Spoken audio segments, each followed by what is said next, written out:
যে বাড়িতে আমি থাকলাম আগে থাকতো আমার দাদা, তারপরে দাদার দাদা, আমি মরে গেলে থাকবে আমার ছেলে, তারপরে থাকবে আমার নাতিপতি। তো এটা আমার বাড়ি হইলো কেমনে? আসল মালিক তো একজন, তিনি কে? কত টাকা দিয়ে ফ্ল্যাট কিনলাম, বাড়ি বানালাম, ইটালি থেকে টাইলস এনে গোসলখানাটা তৈরি করলাম, আমার জীবনের শেষ গোসলটা কি ওই গোসলখানায় হবে? চিল্লায় বলেন। এজন্য আসল ঘর হচ্ছে কবরের ঘর। কিন্তু আমরা এই মরিচিকার পেছনে ছুটে বেড়াই। ধোকা, এটা একটা ধোকা। সবাই ব্যস্ত, সুপার বিজি, খুব ব্যস্ত। কি জন্য তুমি ব্যস্ত জানে না? মরিচিকা, কাসারাব, মরিচিকা, ধোকা, লালসা। বল তুফিরুনাল হায়াতাদ দুনিয়া ওয়াল আখিরাতু খায়রু ওয়া আবকা। তোমরা দুনিয়ার জীবনকে প্রাধান্য দাও, কিন্তু আখেরাত হচ্ছে শ্রেষ্ঠ এবং স্থায়ী। কথাটা কার? এজন্য প্রতিযোগিতা যদি করতে হয়, আখেরাত কামানোর প্রতিযোগিতা করব, ঠিক কিনা? কিন্তু আমরা করি ক্ষমতা অর্জনের প্রতিযোগিতা, ক্ষমতার দাপট দেখানোর প্রতিযোগিতা, ক্ষমতার লড়াইয়ে টিকে থাকার প্রতিযোগিতা। সব আমার আমার, এই আমার আমার কথাটা খুব খারাপ। এখন থেকে আমার না বলে আমাদের বলবেন। কি বলবেন? আমাদের। তাহলে অহংকার একটু কমবে। মানুষের অহংকার থাকা উচিত না। হাল আতা আলাল ইনসানি হিনুম মিনাদ দাহর লাম ইয়াকুন শাইআম মাযকুরা। মানুষ কি তার সৃষ্টির দিকে একটু নজর করে তাকায় না? সে কি ছিল? সৃষ্টির শুরুতে সে উল্লেখ করার মতো কিছুই ছিল না। এই যে আমরা যখন ছোট্ট ছিলাম, বয়স যখন আমার 3, 2, তখন আমি কি কি করছিলাম মনে আছে? স্মৃতির পাতা হাতড়াতে হাতড়াতে পেছনে যেতে যেতে কত বছর বয়স পর্যন্ত আপনি ঘটনা বা স্মৃতি মনে রাখতে পেরেছেন বলেন? আমি মিজানুর রহমান আজহারি সর্বোচ্চ 3 বছরের, আমার বয়স যখন 3, ততটুকু খেয়াল আছে। এরপরে আমি আর খেয়াল নাই কি হয়েছিল আমার 2 বছর বয়সে। আমার বয়স যখন 6 মাস, I don't know anything about it, কিচ্ছু জানি না। মায়ের পেটের ভেতরে 9 মাস নাকি ছিলাম শুনছি, কিন্তু কি হয়েছে আমি জানি না। আপনি যদি আপনার স্মৃতির পাতা হাতড়াতে হাতড়াতে পেছনে যান, কতটুকু মনে আছে আপনার? কত বছর বয়সের? হ্যাঁ, কয় বছর? 4 বা 5। এর আগের কথা আমরা জানি না। কিন্তু মায়ের পেটের ভেতরে আমারে লালন পালন করলো কে? কত ক্ষুদ্র আমি, কত তুচ্ছ আমি, কত নগণ্য আমি। এক ফোঁটা নাপাক পানি থেকে আল্লাহ আমারে তৈরি করলো। Sperm drop, blood clot, little flesh, কিচ্ছু ছিলাম না আমি। জোকের মতো, ব্যাঙের বাচ্চার মতো ছোট্ট মায়ের জরায়ুর দেয়ালে লেপ্টে ছিলাম। সেখান থেকে আস্তে আস্তে আমারে বড় করলো কে? আমার ভেতরে রুহের ফুৎকার দিল কে? 2টা জিনিস আল্লাহ সেট করে দিল। রুহের ফুৎকার দিল, আর 2 কাঁধে 2 ফেরেশতা দিল, ঠিক কিনা? আবার যখন চলে যাব, রুহও উড়াল দিবে, ফেরেশতারাও চলে যাবে। 2 কাঁধে ছিল যে তোমারে 2 জনা পাহারা, তোমারে একলা থইয়া পলাইছে তাহারা। তোমার 8 কুঠুরি 9 দরজা বন্ধ, এবার হলো রে হলো মুখে আল্লাহ রসুল সবে বলো। দুয়ারে আইসাছে পালকি, নাইরি গাও তো হলো রে তোলো মুখে আল্লাহ রসুল সবে বলো, ঠিক কিনা? সময় যখন শেষ, উড়াল দিবে রুহুটা। 2 কাঁধের ফেরেশতা আপনারা রেখে চলে যাবে। তাহলে গর্ব করার মতো, অহংকার করার মতো এই দুনিয়ায় আমার কিছু আছে? ওয়া খুলিকাল ইনসানু দাঈফা। কেন এই মেসেজগুলো আমরা মনে রাখি না? আমরা তো দুর্বল। আমরা কি? সবাই বলেন। পিছনের ওনারা অনেক সবল, এজন্য দুর্বল বলতে লজ্জা পাচ্ছে। আমরা কি? শুধু কি দুর্বল? দুর্বলের ঘরের দুর্বল। আমি দুর্বল, আমার বাবা দুর্বল, আমার দাদা দুর্বল, আমার 14 গোষ্ঠী দুর্বল। এজন্য আমরা দুর্বলের ঘরের। এই মাহফিলের পেছন থেকে কেউ যদি বলে হুজুর সাপ, কি বলছে? আসলে সাপ নাই, খালি কইছে সাপ। এরপরে মুজাহিদদেরকে আর খুঁজে পাওয়া যাবে না, সব দৌড়। সাপ বাদ দেন, ভাওয়া ব্যাং চিনেন? চেনেন না? নারায়ণগঞ্জে নাই না? ভাওয়া ব্যাং কি করে? লাফায় না? সাপ না, সাপ তো অনেক ভয়ঙ্কর। ভাওয়া ব্যাং, 2টা ভাওয়া ব্যাং এদিকে, 2টা এদিকে, আর বাকি 2টা এদিকে। 6টা ভাওয়া ব্যাং যদি ছেড়ে দেই কি হবে? ব্যাং লাফাবেন, আপনি লাফাবেন? ব্যাঙ আর কি লাভ দিবে, তার চেয়ে বড় লাভ দিবেন আপনি, ঠিক কিনা? তো এই তো আমাদের ক্ষমতা। ভূমিকম্প আসলে সব দৌড়, বাড়ির মালিক। ভূমিকম্প আসলে নারায়ণগঞ্জের শুধু ভাড়াটিয়ারা বাড়ি থইয়া দেয় দৌড়, বাড়িওয়ালারা দৌড়ায় না। হ্যাঁ, বাড়ির মালিক তো উনিও দৌড়ায়, ভাড়াটিয়াও দৌড়, বাড়িওয়ালাও দৌড়, সরকারও দৌড়, জনগণও দৌড়। চিল্লায় বলো ঠিক কিনা? খুলিকাল ইনসানু দাঈফা, দুর্বল আমরা, দুর্বলের ঘরের দুর্বল। এজন্য আমরা যেন অহংকার প্রদর্শন না করি। অহংকার আল্লাহর চাদর, আল্লাহর চাদর ধরে যেন আমরা না টানি।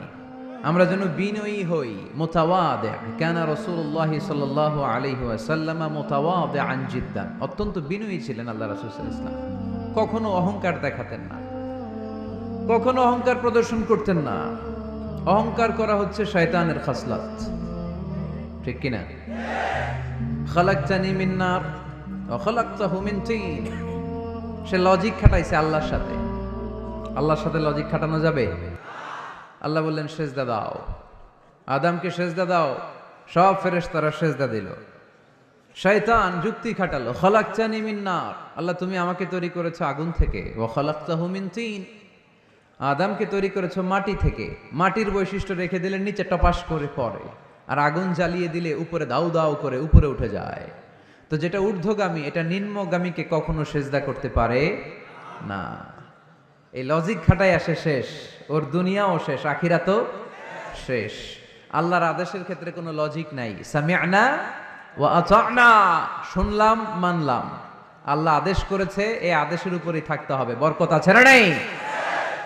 এজন্য আমরা যেন অহংকারী না হই, আমরা যেন বিনয়ী হতে পারি। আল্লাহ তুমি তৌফিক দান করো। আজকের মাহফিলটাকে আল্লাহ তুমি নাজাতের ওয়াসিলা বানাও। আমার যে যুবক ভাইরা আজকের এই প্রোগ্রামে স্বতঃস্ফূর্ত অংশগ্রহণ করার মধ্য দিয়ে ইসলামের পক্ষে এই গণজোয়ারকে তৈরি করেছে, এই গণজোয়ারকে তুমি ইসলামের জন্য কবুল করো।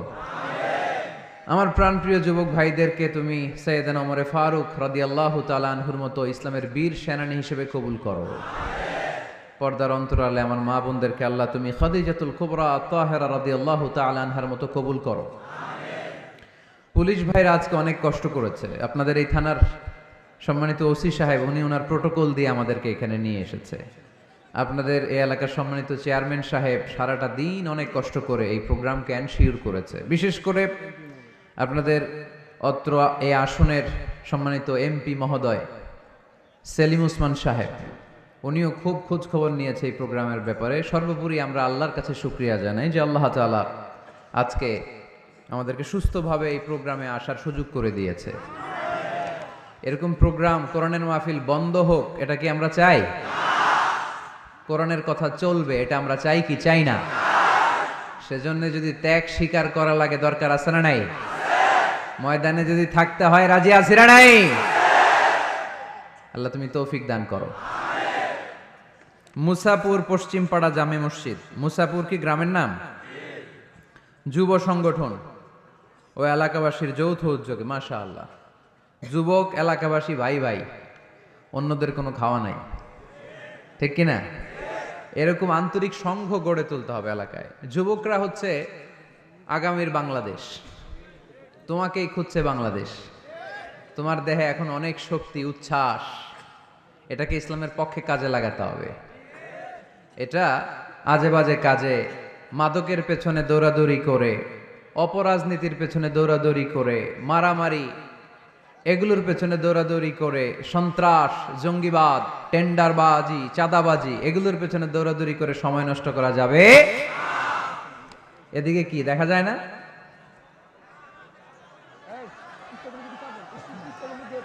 স্টেজের এই পাশে যারা আছেন একটু চাপেন, সামান্য চাপলেই ওনারা দেখতে চায়। বাস বাস বাস,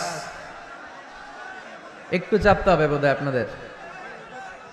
মাশাআল্লাহ মাশাআল্লাহ মাশাআল্লাহ, বসো বসো বসো, ঠিক আছে। নারায়ণগঞ্জের ছেলেরা অনেক ভদ্র। অন্যান্য জেলায় আমার আধা ঘন্টা লাগে থামাইতে, এই দিকে দেখে না, ওই দিকে মানুষের স্রোত, ধাক্কা ধাক্কি, এদিকে জায়গা হয় না। বিশাল প্যান্ডেল, 1 লক্ষ লোক বসতে পারে, জায়গা করছে, এরপরও জায়গা হয় না। সর্বোচ্চ চেষ্টা করেছে কমিটি, আমি জানি তাদের সর্বোচ্চটা দিয়ে চেষ্টা করেছে। আসার পরে তারা আবেগ আপ্লুত হয়ে গিয়েছে। খায় নাই নাকি সারাদিন খায় নাই, অনেক কষ্ট করেছে আমি জানি।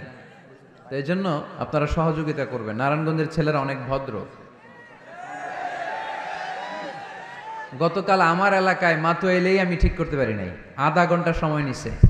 এদিকে কয় হুজুর দেখি না, আপনি আসেন। ওদিকে গেছি, কয় এদিকেও আসতে হবে।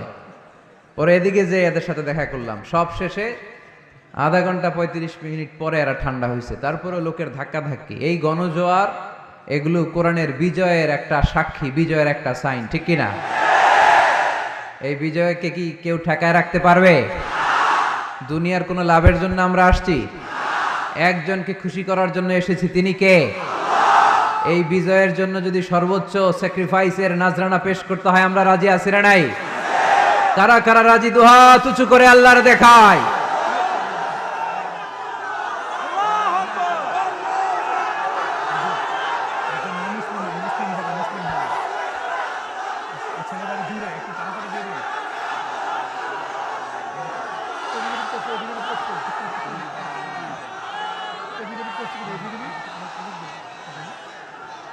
আল্লাহ তুমি কবুল করো।